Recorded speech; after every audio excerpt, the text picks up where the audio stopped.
911, what is the address of the emergency? There's some pools of blood. I'm guessing it's just an animal, but in the water right by the river, there's a shoe. Blood everywhere, all over the place. Did you tell anybody she went for a swim? Who? That girl. No. And if somebody said I said that, they're liars, man. So wham, outside of the side of her face, and she got balled into the wall. You stupid! Call them and tell them to get the f over here. You get your ass over here and bring me some change of clothes. I have a concern. That's why we want to talk to you. I don't know Well, if you guys think I did something, I'm telling you right now, I didn't. 911. What is the address of the emergency? There's blood. A lot of it. Pools of blood all over the place.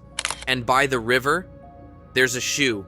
I'm not sure what happened here, but someone needs to come quick.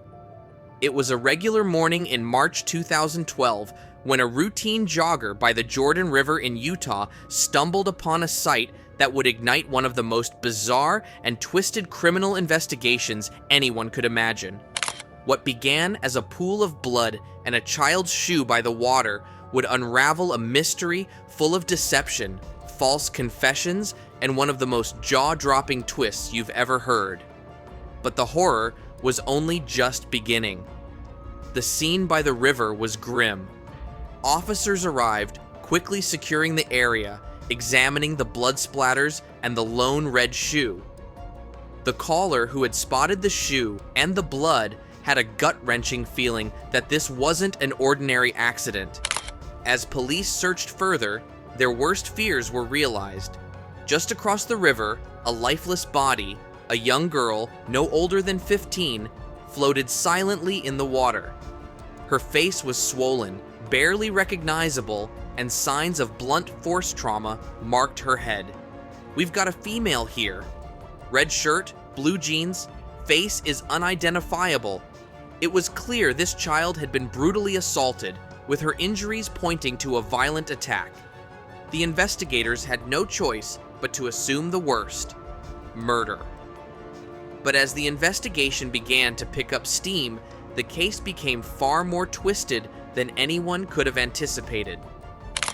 Only a few miles away, a woman named Veronica Kaspersak switched on her television to catch the morning news. But what she saw made her blood run cold. The news was reporting about the discovery of a young girl's body in the Jordan River. The details made her heart race. Could this be her daughter, Annie? 15-year-old Annie lived with her mother, Veronica, and her stepfather, James. That very night, Veronica remembered Annie had seemed perfectly normal, excited even, when she greeted them as they came home from dinner. But by 8:40 p.m., as Veronica talked on the phone with her sister, she realized she hadn't seen Annie for almost an hour. When she went to check Annie's room, she found it empty. Panic set in. Veronica and James searched the house frantically, calling out for Annie.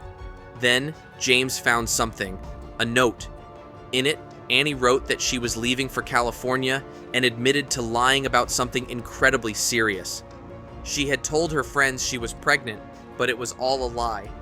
She said she couldn't handle the weight of the deception anymore. Shocked and panicked, Veronica and James called the police and reported Annie as a runaway. But as the day turned into night, and now, with this chilling news report, Veronica had a gut feeling. Annie hadn't run away. Something far worse had happened.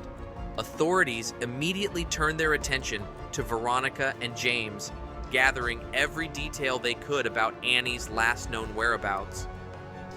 Meanwhile, they launched an extensive investigation into the girl's murder, starting by searching the river for any evidence. And that's when things started to get even stranger. You see, while investigators were working on identifying the body, they received an unusual tip. Annie had been seen hanging out with two boys just before her disappearance.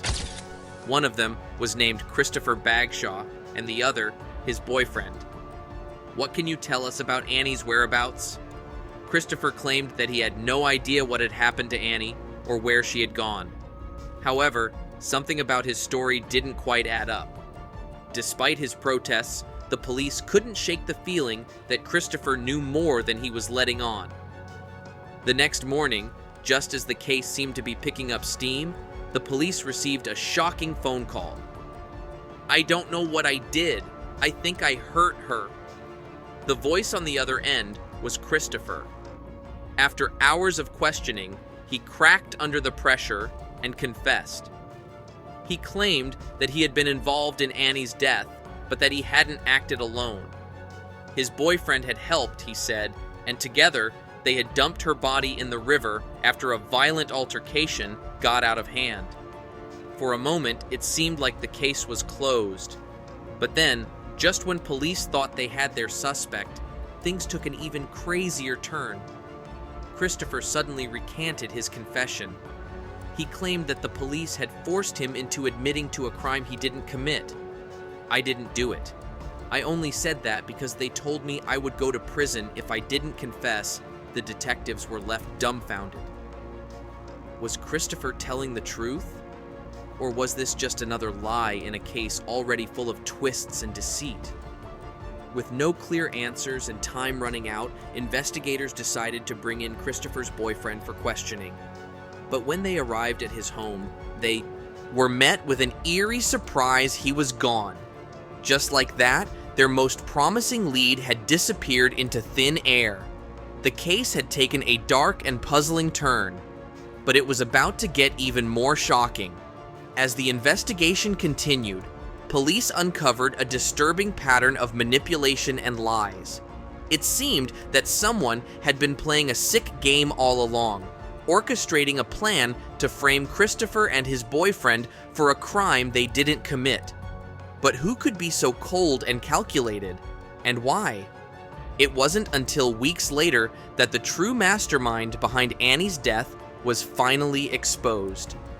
The person responsible for this horrific crime had been hiding in plain sight all along, and it was someone no one had ever suspected: Annie's stepfather, James.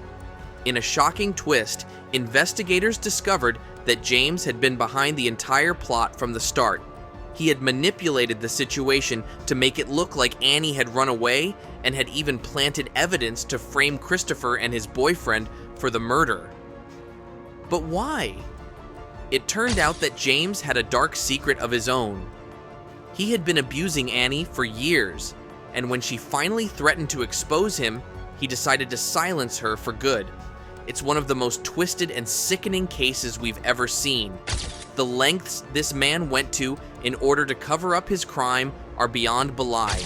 James was arrested and eventually confessed to everything.